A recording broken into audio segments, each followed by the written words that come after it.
Video शुरू करने से पहले मैं आपको एक चीज बता दूं कि 10 से 12 जून के दरमियान जो है वो बजट आ रहा है और उस बजट के पेश होते साथ ही मैं आपको जो है वो तमाम प्रोसीजर बताऊंगा, सारी बातें बताऊंगा कि जहां जहां पे टैक्सेस इंक्रीज हुए हैं, जहां पे टैक्सेस कम हुए हैं और किस तरीके से सैलरी वाले लोग अपनी रिटर्न फाइल कर सकते हैं, बिजनेस वाले लोग किस तरह रिटर्न फाइल कर सकते हैं। स्टेप बाय स्टेप गाइड करूंगा। आने वाली वीडियोस आपके लिए बहुत ज्यादा हेल्पफुल होंगी। मेरी रिक्वेस्ट है कि मेरी जो यूट्यूब वीडियोस होती है उसको लाइक जरूर किया करें। अगर मेरी वीडियो से आपको किसी किस्म का कोई भी नॉलेज मिला है जिससे आपको अपने नॉर्मल कोर्स ऑफ लाइफ में फायदा हुआ है तो प्लीज मेरी वीडियो को जरूर लाइक कीजिए। और अगर आपका कोई दोस्त या कोई भी रिश्तेदार किसी किस्म की उस प्रॉब्लम में है तो उसको ये वीडियो जरूर शेयर किया जाए और ताकि उसकी जो है वो हेल्प हो सके। और किसी भी किस्म की अगर आपको लीगल एडवाइस चाहिए तो वो आप नीचे कमेंट के अंदर जो है वो लिख सकते हैं। मेरी कोशिश होती है और मैं करता भी इसी तरह हूं कि तकरीबन तमाम लोगों को मैं कमेंट में फ्री लीगल एडवाइस जो है प्रोवाइड करता हूं। तो अब अपने टॉपिक की तरफ आते हैं और आज की वीडियो शुरू करते हैं। एक अंदाजे के मुताबिक तकरीबन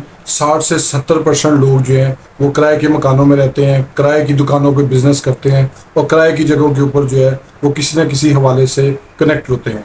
अब इसमें जब किरायानामा लिखा जाता है तो मालिक की तरफ से अक्सर एक ऐसी गलती सामने आती है जो कि उसको शायद अंदाज़ा भी नहीं है कि अगर मामला अदालतों में जाता है और किराएदार के साथ उसका किसी किस्म का कोई डिस्प्यूट हो जाता है और उसको उस डिस्प्यूट को हल करने के लिए मालिक को जो है वो अदालत में जाना पड़ जाता है तो उसमें उसको इतना ज़्यादा नुकसान होता है कि किराएदार समझने के वो उसकी प्रॉपर्टी के ऊपर कब्जा करके बैठ जाता है। अब वो गलती क्या है, वो किस तरीके से होती है और उसको अवॉइड करने का क्या तरीका है, ये मैं आपको आज की वीडियो में बताऊंगा। किरायानामे का स्टाम्प किसके नाम से होना चाहिए, किस तरीके से होना चाहिए, उसके बारे में मैंने एक डिटेल वीडियो बताई हुई है। वो आप लिंक में जो है वो क्लिक करके उसका जो है वो पूरी वीडियो देख सकते हैं ताकि आपको अंदाज़ा हो जाए कि किरायानामे का जो स्टाम्प पेपर है वो किसके नाम से जारी होगा। लेकिन इसमें जब किरायानामा का स्टाम्प लिखा जाता है सबसे ज़्यादा बड़ी जो गलती होती है जो मालिक की तरफ से की जाती है उसकी 2-4 वजूहात है जिस वजह से वो गलती होती है। नंबर 1 पे ये है कि अगर वो विरासती प्रॉपर्टी है, 3-4 लोग जो है वो उस प्रॉपर्टी के मालिक हैं,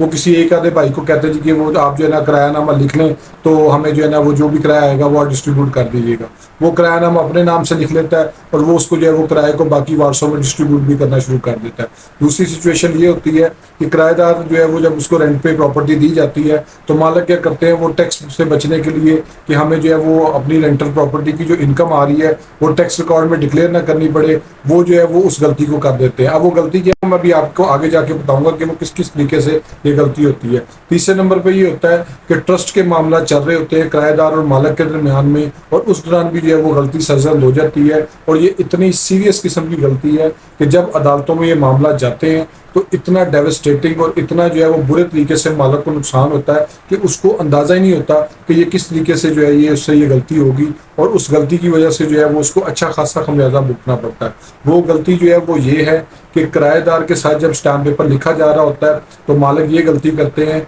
कि वो अपने नाम के बजाय जो उस प्रॉपर्टी का असल मालिक है उसकी जगह पे वो किसी दूसरे बंदे का नाम लिख देते हैं। मालिक जो होता है वो एक मिसाल तौर पे किसी बंदे के नाम पे प्रॉपर्टी है, वो अपने बेटे के नाम पे जो है वो किरायानामा तैयार करवा देता है कि जी मुझे टैक्स वाले ना को पूछे, या वो ये सोच रहा होता है कि यार चलो इस प्रॉपर्टी का किराया तो मेरे भाई ने वसूल करना है, मालिक मैं हूँ, मैं चाहता हूँ कि मेरे भाई को इसका किराया मिले, वो भाई के नाम से जो है वो किरायानामा लिखवा देता है। फिर तीसरे नंबर पे जो मैंने आपको विरासती प्रॉपर्टी का बताया, 4-5 लोग जो है उसमें वारिस होते हैं, एक आधा बंदा जो है वो अपने आप को मालिक शो करके जो है वो उस किरायानामे को जो है वो लिख लेता है और उसके बाद जो है वो उस प्रॉपर्टी को जो है वो रेंट आउट कर देता है। अब होता ही है कि अगर किसी वजह से मालिक और किराएदार के बीच में डिस्प्यूट आ गया और उसके अजाले के लिए मालिक को जो है वो अदालत में जाना पड़ जाता है और अदालत के ऊपर जब वो जाता है केस करता है उसके बाद जो है वो उसको नोटिस सर्व होते हैं किराएदार को, किराएदार जो है वो अपने वकील साहब के साथ हाजिर होता है। पहले तो वो शुरू में हाजिर नहीं होते, जब वो हाजिर होते हैं तो उनको वकील साहब ये बात बताते हैं कि यार इस बंदे से जो आपने प्रॉपर्टी रेंट आउट ली है क्या ये बंदा इस प्रॉपर्टी का मालिक भी है या नहीं है। तो किराएदार आगे से कहता है जी नहीं जी किरायानामा तो इसके नाम का है, मालिक इसके अब्बा जी हैं, मालिक इसका भाई है या मालिक को तीसरा बंदा है या चौथा बंदा है। वो फिर आगे वकील साहब कहते हैं जी बस ठीक है, आपने इसके अंदर जो है ना और कोई काम नहीं करना, आपको मैं साल 6 महीने 2 साल जो है ना वो आराम से ले दूंगा, आप बस आराम से जो है ना वो बैठ जाए। होता क्या उसमें कि जब वो उस किराएदार की तरफ से उस एजेक्टमेंट पिटीशन का बेदखली की दरख्वास्त का जवाब दाखिल किया जाता है तो वकील साहब उसमें ये चीज़ प्ली ले लेते हैं कि जिस बंदे ने बेदखली की दरख्वास्त दायर की है वो बंदा उस प्रॉपर्टी का मालिक ही नहीं है। जब ये चीज़ आ जाती है तो इसके ऊपर हायर कोर्ट्स और यानी कि इंक्लूडिंग हाई कोर्ट और सुप्रीम कोर्ट का एक बड़ा क्लियर स्टांस है। जब मालिक की اتھارٹی کو یا ملکیت کو کرایہ دار ڈینائی کر دیتا ہے، کرایہ دار اس کو قبول کرنے سے انکار کر دیتا ہے، تو اس کے بارے میں یہ کہا جاتا ہے کہ tenant has refuse to accede the relationship of landlord on the grounds of tenancy, یعنی کہ اس کا جو ہے نا وہ کوئی ریلیشن شپ نہیں وہ مان رہا، and there exist no relationship between tenant and owner of the property. اب اس میں کورٹس جو ہے نا وہ پزل ہو جاتی ہیں بہت زیادہ، کیونکہ ان کے لیے ایک مجبوری بن جاتی ہے، کیونکہ کرایہ دار کی طرف سے ایک سٹانس آ جاتا ہے کہ جی یہ تو بندہ مالک ہی نہیں۔ اب جب تک وہ بندہ ملکیت اپنی ثابت نہیں کر پاتا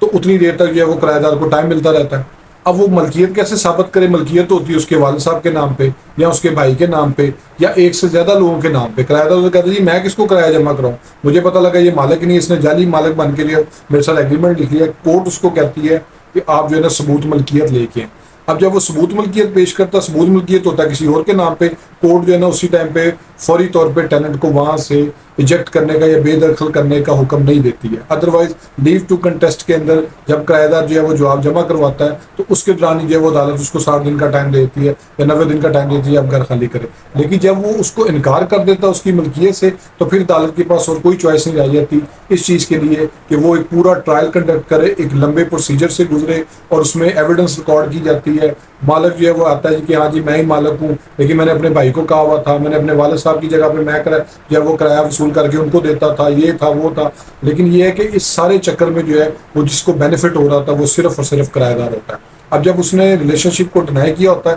تو کورٹ اس کو اکثر کہتی ہے جی آپ کورٹ جو ہے نا کورٹ کے اندر کرایہ دے دیں۔ اب اس میں وہ کیا کرتا ہے، 1 مہینے کا کرایہ دیتا ہے، 2 مہینے کا غائب کر دیتا ہے، پھر 2 مہینے میں سے 1 آدھے مہینے کا دیتا ہے، پھر 1 مہینے جو ہے وہ آگے لے جاتا ہے۔ اس دوران جو ہے نا وہ مالک کچھ کر نہیں سکتا۔ اس کی وجہ یہ ہے کیونکہ اس کی اپنا جو ٹائٹل ہے، جو آنرشپ ہے، وہ اسٹیک پہ لگی ہوتی ہے اور وہ اس کے اوپر جو ہے نا وہ کچھ کر نہیں پا رہا تھا۔ تو یہ ایک ایسی غلطی ہے کہ جب بھی آپ کرایہ نامے کا اسٹیمپ پیپر لکھیں کوشش کریں کہ اس کو 2 طریقے سے لکھا جائے۔ نمبر 1، یا تو مالک خود لکھے کہ جی میں مالک ہوں اور میں اس کو جو ہے نا وہ کرایہ پہ دے رہا ہوں، یا دوسری سٹیج کے اوپر یہ ہے کہ جو بندہ اصل مالک ہے اس کا جو ہے وہ اس کو اسپیشل اٹارنی یا مختار خاص جو ہے وہ مقرر کرے اور وہ اس میں کہہ دے کہ جی میں فلاں بندے کا جو ہے مختار خاص ہوں اور اس کے بھی آپ کے اوپر جو ہے نا میں یہ ایگریمنٹ جو ہے نا وہ لکھ رہا ہوں رینٹ کا، جبکہ اس کا اصل مالک وہ ہے۔ تو اس میں چونکہ جب وہ سائن انگوٹھے ہو جاتے ہیں تو اس کے بعد جو ہے نا وہ عدالت اس کو جو ہے وہ ایک مالک ایکسیپٹ کر لیتی ہے اور پھر اس کی جو ہے نا سارے معاملات میں آسانی رہتی ہے۔ تو ہوپ سو آپ کو یہ ویڈیو پسند آئی ہوگی۔ میرے فیس بک پیج کو لائک کریں، یوٹیوب چینل کو سبسکرائب کریں تاکہ لیگل ٹاپکس میں اسی طرح ایڈوائز میں آپ سے شیئر کرتا ہوں۔ Thank you for watching.